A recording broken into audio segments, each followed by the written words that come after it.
Hey guys, this is Eve West. Thank you for tuning into my YouTube channel. This channel is dedicated to promoting a book I wrote. It's called Follow. It's an ebook. You can actually find it on Amazon.com under the Kindles tab. My book mainly focuses on a holistic view of spirituality, looking at it not just from a psychological aspect, those etheric conceptual aspects of a human being, like, intuition, creativity, love, those things, but also looking at it from an earthly standpoint, because, as your reptilian brain, which you can see, taste, touch, smell, and hear, because when you look at the anatomy, I should say, of a human being, we're not just spiritual, but also physical. And so if we're not embracing the totality of who we are, it really breeds a lot of judgment and guilt, and the feeling of sin, as they call it in Christian theology. So, my book really, tries to bridge the gap between heaven and earth, or heaven and hell at this point. And so we can actually ascend, and, we can actually get out of the hellish state that our consciousness is in. So my last video was ended very abruptly. It ended very abruptly. I apologize for that because, I ran out of space on my phone. So, but really in my last video, I really talked about, I was getting into contradictions of the matrix. In my book, I talk about how we have two selves. We have an astral self, or an unconscious mind, and then we have a conscious self. And so that the conscious self is created by the various constructs of the matrix, such as media and entertainment, education, religion, the familial structure, and the government structure itself. And so we have a false self that we play to the world. But underneath that false self is a self that's been restricted, because really the true self, does not want to be restricted by, these various constructs and laws and rules and things like that. And so the part of you that wants to be out of restriction becomes what we call a beast, or a devil. And spirituality is called the inner child. And, Freudian psychology is called the id. And so in Christian theology, it's called Satan, or the devil, or what have you, the beast. Okay, so really throughout your lifetime, it materializes into a beast, an extreme acute amount of archon energy that actually rules your consciousness. And that's the whole purpose of the system, to develop that archon energy and to accept the mark of the beast, if you will. And so, in talking about contradictions, I left off with sex, because sex is definitely something that is, permeates our society. Sex permeates our society, and really there's a major reason for that. There's a major reason why sex is used as a target against humanity. Like all vices of the demiurge, sex, drugs, what is it? Anything. Let's see, what else besides sex and drugs? Food is one. Alcohol. Anytime you're, artificially, providing dopamine, if you will, to the brain, it short circuits your nervous system. So every time you have orgasm, it short circuits your nervous system. When you're short circuiting your nervous system, you have to reach higher planes of gratification. And so that's when your psychological mind takes over, and you start to really get into certain fetishes and things like that. You say to yourself, when I was waking up in the matrix and really studying sex, because, sex is a big part of my book. And so I was like, well, why do people do certain things? Like, for example, as an ego, I would judge certain things like what is it called? Golden showers. Like, for example, I didn't really quite understand why someone would enjoy peeing on someone, or someone peeing on them. And so, because when you're waking up and you have your third eye open, and you really start to see that, the outer condition of the world is an inner condition. And so that is a part of the collective unconscious mind. And so you say to yourself, well, what is it, that would make somebody want to do that? And really, it comes down to, infusing sex within society and making people think about sex. Because sex is not something for the mind as much as it is for the body. And when you're thinking about sex all the time, you are, you're perverting it. You're perverting it. And so when I did when I started researching about golden showers and people peeing on people and people like people peeing on them, I said, well, you know, what would be the point? And you know, and what's the psyche of someone that does that? And so when I looked at an article, this man in the article, he said that he does, you know, he enjoys it, I guess because it's something novel, but he doesn't like the smell of urine. And so he would request that his partner that he would engage in this act with would drink water, and he would drink water beforehand so they could engage in this, you know, act. And so, stepping outside of judgment and looking at that, I saw that it was perverted because it was psychological. If you have to think that far ahead of time to engage in something that is supposed to be sacred, you're perverting it. And so that's why they say Satan is the god of this world, because, you know, Satan is a pervert. He perverts nature because he is, you know, has a very overactive psychological mind. He's a psycho, basically. So, you know, I'm not judging per se. Anything at the atomic level should not be judged. But when you're peeling back the layers of, you know, how things came to be, and you look at, you know, how they manifest into physical reality, you see that the root of it is where the problem lies, as opposed to the atomic manifestation, physical manifestation of things. So, you know, if you're one of those golden shower people, you know, I hope this doesn't offend you very much, what have you.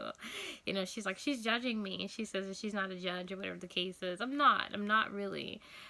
But I just want people to understand, you know, the motivations for their behavior, because, you know, all of us are really living unconsciously and not really quite understanding, you know, why we live the way that we do and why we do the things that we do. So, you know, and talking about sex, you know, in addition to how it short circuits the nervous system to make you more psychological and graduate to higher levels of experiencing, the matrix environment itself perpetuates psychological splits. In other words, this conscious ego and this unconscious mind that you go to when you go to sleep at night, and you shed your concepts of the matrix. And it really creates, you know, just a war within yourself. And so, you know, I talk about how the 7 deadly sins, such as sex or lust, such as wrath, gluttony, how that's always infused within our consciousness, but we are shunned and judged for partaking in those particular sins. So, like, you know, and I've mentioned sex plenty of times, but there are other ones like gluttony. You know, everywhere within our consciousness, we're infused with a whole bunch of foods and things like that. You know, when we look at TV, we see, you know, food, a smorgasbord of abundance of food in our face, which is gluttony. We see billboards with an abundance of food in our faces. You know, you go to the food court at the mall. You know, there's always someone trying to give you samples and things like that, and try this and try that, and so forth. And so gluttony is infused within our consciousness. However, if we're overweight, then we're shunned for that. You know, if we're overweight, you know, people consider us to be, you know, overindulgent, or if we're overweight and we have medical issues and things like that, people judge us for those things. And so this is a psychological split, because at one point you're, you know, perpetuating the behavior of gluttony, yet within the same construct you are shunning and saying that it's sinful. And so, you know, we don't really realize, but this is damaging our consciousness, because many people who haven't awakened within the matrix will say, well, you have a choice. You know, although that's infused within your consciousness, you can say, I'm not going to overindulge in food. And, you know, I'm going to lead a more, you know, balanced life, if you will. But when you study brainwave frequencies, you really come to understand that you do not own the mind, and that you are not in control as an ego of what you do. You know, for example, you know, if I showed you something really quickly, right? If I showed you something, if you didn't have it on tape, but I showed you something really quickly and took it away, and you can recall within a beta brainwave frequency, which is the chaotic frequency of the ego, you cannot recall what I showed you because I did it really quick. That shows that you don't own the mind. You don't own the mind because you can't recall that information. And since you cannot get yourself into a slower brainwave frequency and meditative state or a state of hypnosis to retrieve that information, and if I put you in that brainwave state, you could retrieve every single detail, then I'm God and you're a slave. And there's something in your mind that I know that you don't know. And that should make you very afraid and fearful. Because there's information that's embedded within you that I can retrieve, but you cannot retrieve it. And so when I looked at the information, when I was awoken, if you will, or crucified, I should say, and as I was experiencing crucifixion and seeing all the information that was embedded within my psyche, I became very frightened because as an ego was not my choice.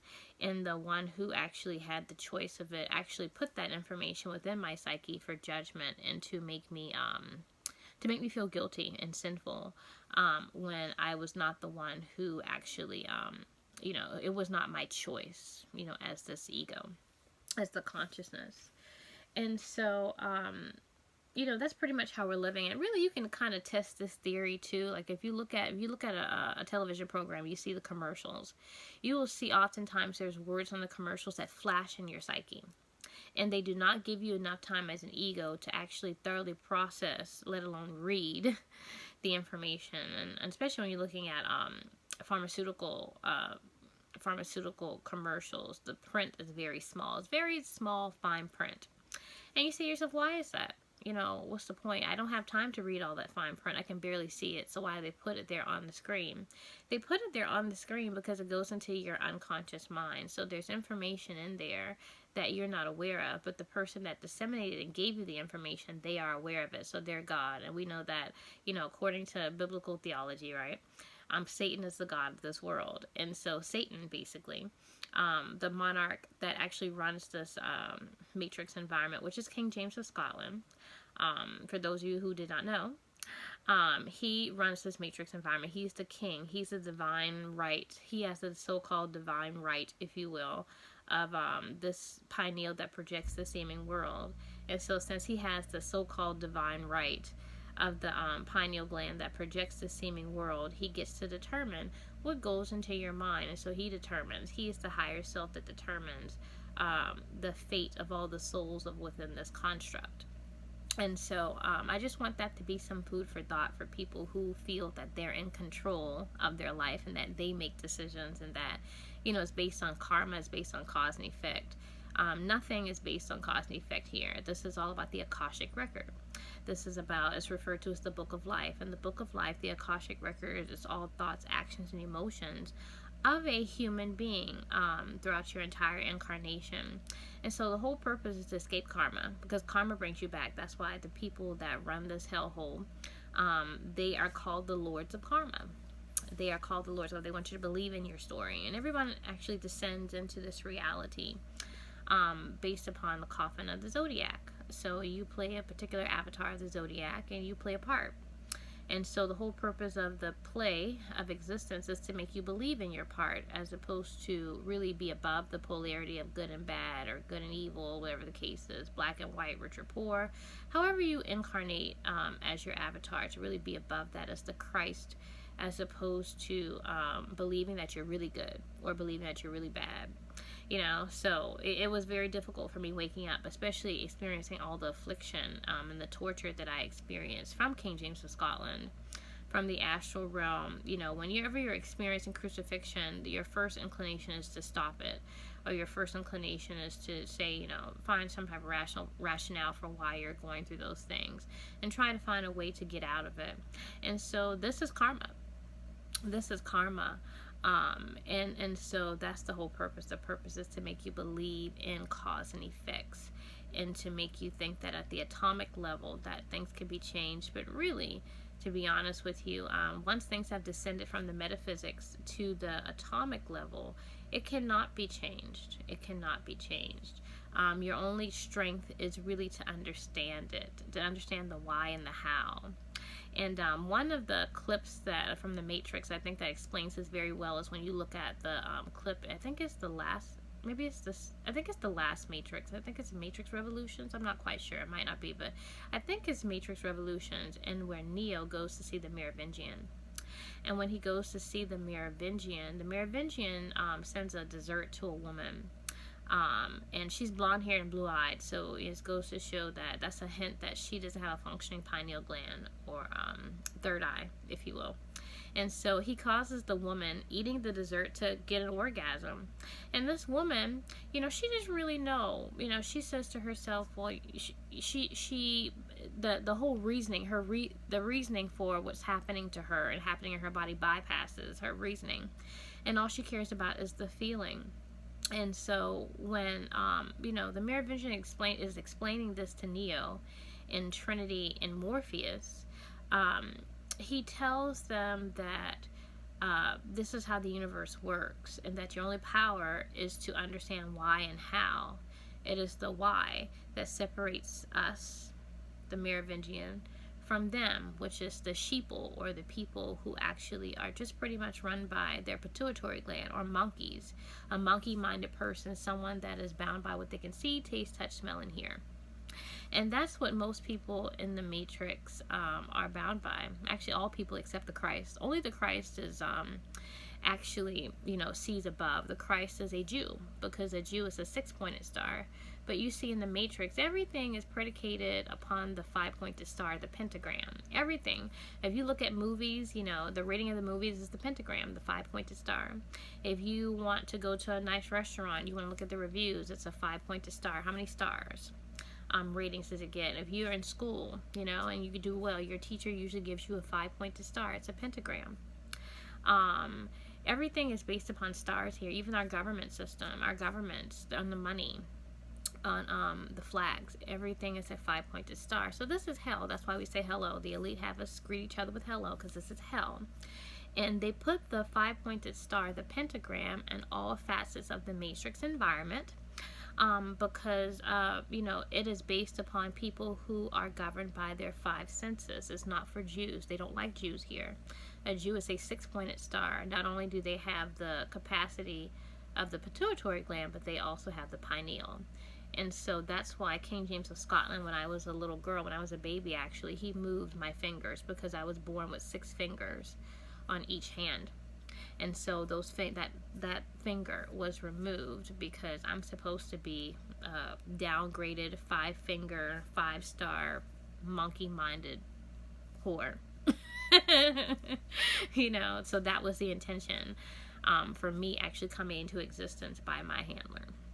So this is going to be interesting, when I, actually, is brought to judgment before God, if you will. How he's going to justify how what he considers to be an upgrade to be an actual downgrade of just a 5-sense being who's dumb and stupid. So, I really want to focus on contradictions in the Matrix, and, how using gluttony, using lust, even wrath. Wrath is a big one too.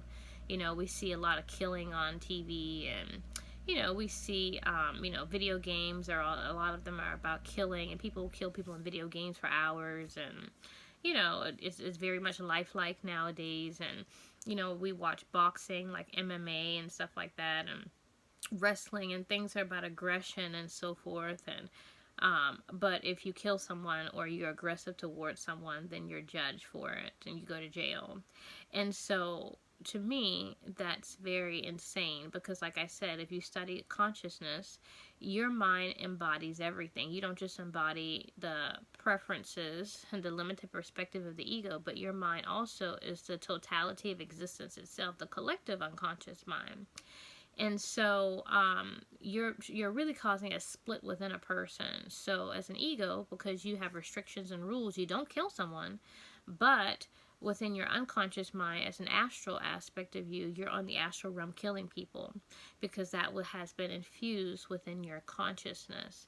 And it actually, when you are towards the end of your incarnation, you start to, I guess you'll call, your ego is working against your programming. So you're programmed to be a killer, but you're also programmed as an ego to be a saint, and to be nice, and to be sweet, and so forth, and to abide by the law, which says not to kill. And so these are just contradictions that really murder the psyche. And so in this particular tape, I really look at scripture that actually works to do it too, because it's just not just media entertainment that, perpetuates these sins, but shuns it as well. Religion is a big part of it as well. And I look at certain scripture that actually definitively proves that your psyche is actually is split up into Adam and Eve, or Isis and Ra, or God and the devil, or the conscious, unconscious mind, whatever you want to call it. And so, there was an old adage I remember growing up that, a lot of old people used to say, and they would say, don't let the door hit you where the good Lord split you. So, I'm going to let you know where the good Lord split you in these scripture, if you will. And there's really no way to skate around it, because a lot of religious fanatics, they'll, try to decipher or cipher scripture and say, this is what he really meant.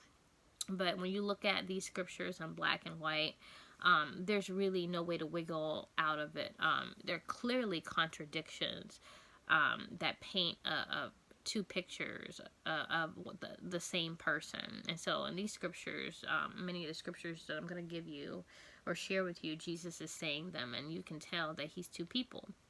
And so Jesus just pretty much represents a principle. Jesus is not real. Jesus is fake. But he represents a principle, and he represents consciousness, or the ego. And so they said that Jesus was crucified in Golgotha. And so Golgotha means the place of the skull. And when it says that Jesus took on the sins of the world, you can't really literally take on a sin. Like, a sin is it's not a concrete noun. It's an abstract noun. You can't see, taste, touch, smell, or hear a sin. You can't say, bring me that sin over there. Or you can't say, the sin smells bad. Or you can't say, that sin feels hard. It's not a concrete noun. It must be metaphysical. It is not physical. And since a sin is metaphysical, and he took on the sins of the world, it means that he was actually his ego is being nailed to the cross of his unconscious mind. And so he became the world, and the world became him, so to speak. So in Gnostic texts, this is referring to bringing the inner to the outer, and the outer to the inner. Let's look at the scriptures to see how, there's just two, people within Jesus, his astral and his ego, or him and the Father. Like he said, we know Jesus is existing in two dimensions as well, because he says, when you see me, you've seen the Father, basically, right? In one of the scriptures, that's what he says, or not exactly, but, he basically says that he's existing in two dimensions, okay? So he's trying to ascend to this self that's on the astral realm, basically. And so let's look at the contradiction. So this is Matthew 5:39. So if you turn to Matthew 5:39, I want everyone to read it, because, when scripture goes into your temporal, you're not processing all of it. It's more unconscious. But if you read something, that's why slaves were forbidden to read the Bible, but hear the Bible in church by their masters. But if you read the Bible, you can actually reason more and to understand, what I'm talking about. So in Matthew 5:39, this is light scripture. It says, but I say unto you, that ye resist not evil, but whosoever shall smite thee on the right cheek, turn to him the other also. And so this is peaceful scripture, right? This is a peacemaker. Someone hits you, turn the other cheek, they can hit the other one. But, let me ask you this, especially you Christians out there. If someone actually slaps you, what's your first inclination? Was your first natural, divine inclination, would that be to turn the other cheek? Probably not. Your first inclination would be to at least say something, like, what the hell are you doing? Or curse, or even maybe hit them back. Or, your first inclination, then you might, call the cops or something like that, for assault or what have you. But your first inclination is not to turn the other cheek so someone can hit the other one. And so this scripture itself really shows that, this Bible is intended to create two yous, to create archon energy within your consciousness that becomes a beast or a devil by the book of Revelation. Because whenever you're not embracing the earthly aspect of you and honoring that, It goes into your unconscious mind.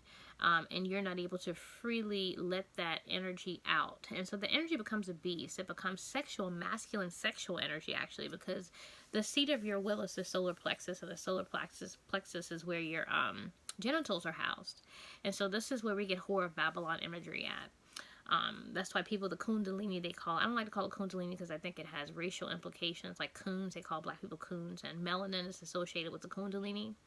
But, your Kundalini is a sexual energy when you're not honoring the masculine aspect of yourself. And so that's why at the atomic level, we feel inclined to copulate, because you're always trying to find connection with yourself.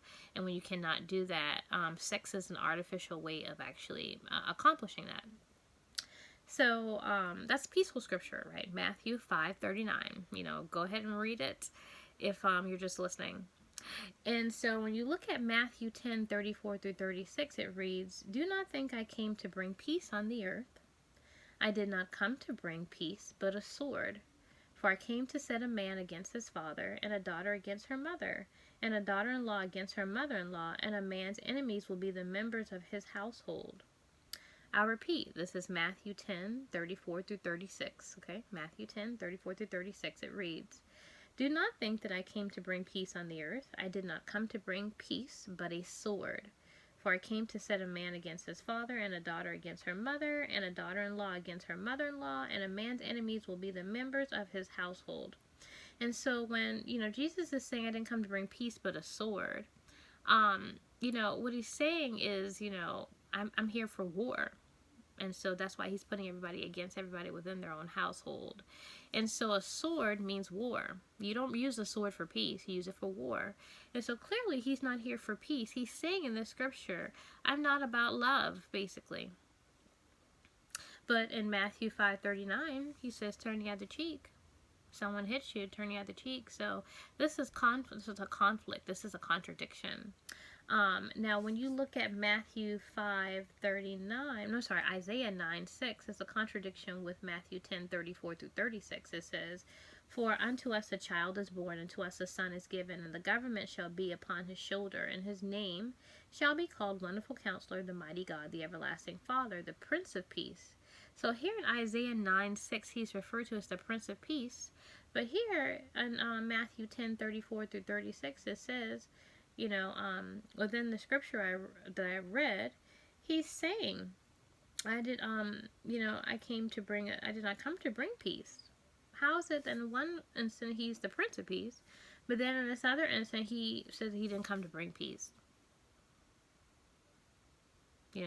And so for Christians, they have these crazy fanatical explanations of why that is. But one thing I want you to know is, to use your intellect and to use your mind, I wouldn't even say your intellect, your common sense.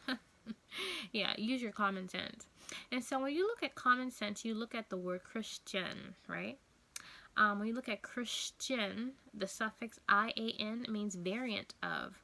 And so a Christian is a variant of Christ. It's an unholy religion.